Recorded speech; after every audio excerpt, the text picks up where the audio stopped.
Hello everyone, welcome back to film tuck. आज हम explain करने वाले हैं वाइफ लाइक।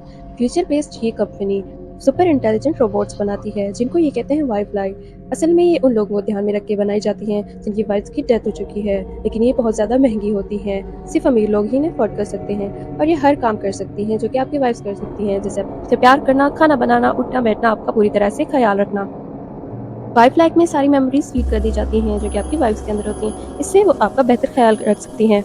कंपनी उनको अपने नाम से ही बुलाती है। कंपनी का मालिक मैरियन अपने स्पेशल एजेंट के कहने पर उसको एक वाइफ लाइक बना के देता है, क्योंकि उसकी वाइफ की डेथ हो चुकी होती है। अब जब वो वापस अपनी वाइफ को देखने जाता है, यानी कि रोबोट को देखने जाता है, तो उसको पहली मुलाकात याद आती है जब उसकी वाइफ इस कंपनी को बंद करवाने के लिए पिटीशन साइन कर विलियम पिटीशन तो साइन कर देता है, लेकिन मेरेडिथ की खूबसूरती के आगे रंग के हाथ बैठता है।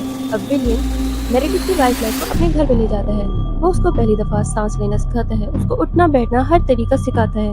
पहले पहले तो मेरेडिथ के पैर डगमगाते और लड़खड़ाते हैं, लेकिन विलियम उसको हर चीज समझाता है और उसको संभालता है। कहता है कि आहिस्ता आहिस्ता जब तुम समझने लगोगे, तुम और मेरेडिथ का दिमाग एक हो जाएंगे। मेरेडिथ उसे कहती है कि तुम्हारा दिल काफी तेजी से धड़क रहा है, तो विलियम उससे जवाब देता है कि जब तुम मेरे करीब होती हो, मेरा दिल ऐसे ही तेजी से धड़कता है। दोनों के बीच में आहिस्ता आहिस्ता अंडरस्टैंडिंग डेवलप होने लगती है। रात का वक्त हो जाता है। अब मैं रेडिट खुद को चार्ज करने के लिए चार्जिंग रूम में जाती है। बटरफ्लाई मिलती पकड़ने लगती है तो वो उसके हाथ में टूट जाती है। ये देखकर वाइफलाई मेरेडिथ को अच्छा नहीं लगता। खिड़की से उसे एक परछाई नजर आती है किसी इंसान की, जैसे वो उसको घूर कर देख रहा हो। वो अपने रूम की ड्रॉर में देखती है तो उसको मेरेडिथ की एक डायरी मिलती है और कुछ रिकॉर्डिंग्स भी मिलती हैं। अब वो खुद को चार्ज करने के लिए बेड पर लेट जाती है और सपनों की दुनिया में गुम हो। टीवी में एक न्यूज चल रही होती है जिसको देखकर मेरेडिथ पूछती है कि ये लोग कौन है और क्यों लड़ रहे हैं। विलियम उसे बताता है कि ये लोग एक ग्रुप का नाम है जिसका जो है स्केट्स, जो लोग तुम जैसी वाइफ लाइक से जलते हैं। इनको ये लगता है कि तुम्हारे आने से बाकी इंसानी लड़कियों को खतरा है, तो ये तुम लोगों को चोरी करके गलत इस्तेमाल करते हैं, या तो बम धमाके बनाते हैं या कोई एक्सप्लोजन बनाते हैं। ये सुनकर अब मेरेडिथ पूछती है कि तुम कौन हो। विलियम विलियम बताता है कि मैं एक एजेंट हूँ, जो कि अब इन लोगों की वजह से मेरी नौकरी खतरे में आई हुई है।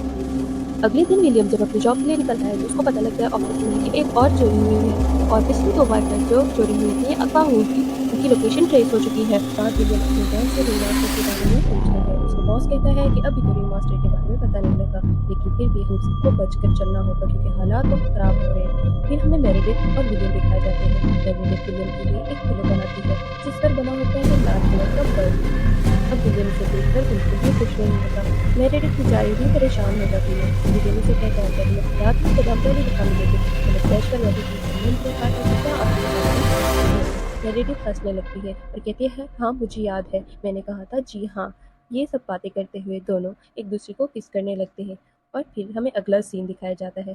विलियम एक कंपनी के बाहर होता है। उसे पता लगता है कि एक चोरी की हुई वाइफ लाइक लूसी मिल चुकी है। वो उसके ऑफिस में जाता है और रिसेप्शनिस्ट से पता करता है कि क्या लूसी नाम की यहाँ पर कोई लड़की काम करती है। वो बेचारी घबरा जाती है और कहने लगती है जी नहीं, यहाँ पर ऐसी कोई लड़की काम नहीं करती। विलियम उसकी घबराहट को भांप जाता है और उसे अपने साथ चलने को कहता है, लेकिन लूसी मना करती है और कहती है कि मेरा नाम रोज है, लूसी नहीं। विलियम उसको जान जाता है कि यही वही वाइफ लाइक है, और फिर वो कहती है कि मैं अपने ऑनर के यहाँ से खुद भाग कर आई थी, उसने मुझे चुराया नहीं है। तो वो विलियम उसको साथ चलने को कहता है, लेकिन लूसी कहती है तुम्हारे साथ चलने से अच्छा मैं खुदकुशी कर दूँ। ये सब देखकर विलियम हैरान रह जाता है कि ऐसे वो क्यों करेगी। इसके बाद मेरेडिथ के पास एक लड़की आती है जो मेरेडिथ को बोलती है कि वक्त बहुत ज़्यादा कम है, उसको सब कुछ याद कर लेना चाहिए, और एक मैसेज देती है जो कि उसको विलियम को देना होता है। बोलती है कि रिंग मास्टर विलियम से मिलना चाहता है और मेरेडिथ ये बात विलियम को बता दे। मेरेडिथ उसे कहती है कि अच्छा तो तुम वो हो जो लोगों की वाइफ लाइक्स को चुराते हैं। उसका नाम लुइस होता है। लुइस बोलती है कि तुम मेरा मैसेज रिकॉर्ड कर लो और विलियम को सुना देना। वो कहती है कि टीम तुमसे और मेरेडिथ से मिलने के लिए बहुत ज़्यादा बेताब है और उसका इंतजार कर रहा है। मेरेडिथ जब ये सारी बातें विलियम को बताती है बहुत ज़्यादा परेशान हो जाता है और सोचता है कि अब वो टाइम आ गया है जब मेरेडिथ को रीसेट करना पड़ेगा ताकि उसकी सारी मेमोरीज जो कि बुरी हैं वो चली जाए। लेकिन मेरेडिथ इसके लिए तैयार नहीं होती। विलियम से कहती है कि इस ये करने से मेरी सारी मेमोरीज चली जाएंगी, मुझे कुछ भी याद नहीं रहेगा, मैं तुम्हें भी भूल जाऊंगी। लेकिन विलियम उसे कहता है कि तुम घबराओ नहीं, मैं तुम्हें वापस हर चीज़ याद दिलाऊंगा। इसके बाद वो उसको रीसेट करने के लिए कंपनी भेज देता है। मेरेडिथ सारे रास्ते रोते जाती है और वो रीसेट रूम में पहुंचती है जहाँ पे पहले ही बहुत ज़्यादा वाइफ लाइक्स बैठी होती है जो उसको जानती होती है। मेरेडिथ उन्हें पूछती है कि भला आप सब मुझे कैसे जानती हैं। उनमें से एक मेरेडिथ के सामने बैठ जाती है और उसे कहती है कि तुम यहाँ पे कई दफ़ा आ चुकी हो, बार बार तुम्हें रीसेट किया जाता है। मेरेडिथ उससे पूछती है कि ऐसा क्यों है। एक वाइल्ड लाइफ मेरिट को बताती है कि हम अपनी यादों को रीसेट होने से रोक सकते हैं। तो उनसे पूछते हैं कि ऐसा कैसे? तो उन्हें बताती है कि हम अपनी यादों में एक गुमनाम फ़ोल्डर बना लेते हैं। उस गुमनाम फ़ोल्डर में अपनी यादें छोड़ देते हैं और फिर हम बार-बार एक-दूसरे को यादें अपनी वापस याद दिलाने में मदद करते हैं। इससे हमें याद रह जाता है कि एक गुमनाम फ़ोल्डर है जिसके अंदर हमारी यादें कैद हैं। तो हम जब वापस रीसेट हो जाते हैं तो उस गुमनाम फ़ोल्डर को खोलने की कोशिश करते हैं और इस तरह से हमें सब कुछ याद रह जाता है।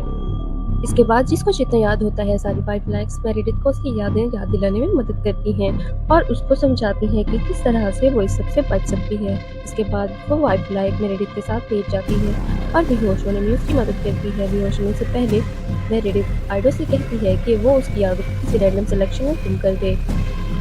अब मेरिडिथ रीसेट होने के लिए चली जाती है। इसके बाद लुईस जैक की वाइफ के पास जाती है एक पेन ड्राइव देने के लिए। मेरिडिथ अब रीसेट होकर आ चुकी होती है लेकिन अपनी सारी यादों को भी वापस ले आती है। सेम प्रोसेस वापस दोहराया जाता है। विलियम मेरिडिथ को चलना, हंसना, बोलना, सांस लेना सब कुछ सिखाता है। सब कुछ पहले जैसा चल रहा होता है और फिर मेरिडिथ भी विलियम को शक होने नहीं देती कि उसको अब सब कुछ याद आ चुका है।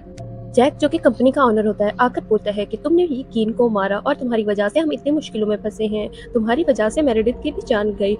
लेकिन विलियम किसी तरह अपने अकेलेपन का वास्ता देकर उसे मनाने की कोशिश करता है। जैक नहीं मानता तो उसको भी गोली मार देता है। ये सब मेरिडिथ देख रही होती है और उसको बोलती है कि मुझे सब याद आ गया है। इसकी शुरुआत उस दिन से हुई जब तुमने मुझे वाइफ लाइक कंपेनियन समझकर गिरफ्तार किया और कीन को भी गोली मार दी।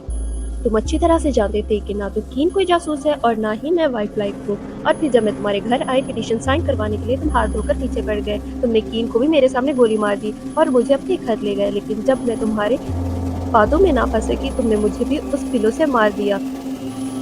विलियम ये देखकर हैरान रह जाता है कि इस दफा मेरिडिथ की यादें नहीं मिटाई गई। मेरिडिथ अपनी परसेंटेज 100% कर कर विलियम पर हमला करती है और उसे मारने की कोशिश करती है। उसके दोनों हाथ तोड़ देती है और उसे कहती है कि मेरी सारी वीडियोस और डायरी सिर्फ और सिर्फ कीन के लिए थी और लुईस भी कीन बनकर मेरे सपनों में आती थी मुझे सब कुछ याद दिलाने के लिए। उस रात कीन मुझे प्रपोज करने वाला था जिस रात तुमने उसकी जान ले ली। और फिर मेरिडिथ उसी रेड कलर के पिलो से जिससे विलियम उसकी जान लेता है उसी पिलो से उसकी जान ले लेती है। उसको सांस बंद करके उसको मार डालती है। इसके बाद मेरिडिथ स्केट्स की हेडमास्टर जाती है। वहाँ जाकर उसे पता लगता है कि रिंग मास्टर कोई और नहीं बल्कि मेरिडिथ खुद है और वो उन सब वाइफलाई को वहाँ से बचा कर रहेगी। वाइफलाई का हेड विलियम के मरने का श्लोक जताते हुए उसका एआई रोबोट बनाता है और एक मिशन सौंपता है। सारी वाइफलाइक्स को पकड़ने के लिए उसी रोबोट को हेड बनाता है विलियम के नाम पे जो बनाया गया होता है। दूसरी तरफ मेरिडिथ उसे अपनी स्क्रीन पर देख रही होती है और कहती है I am coming for you. William भी ऐसा ही कहता है और इसी के साथ मूवी खत्म हो जाती है।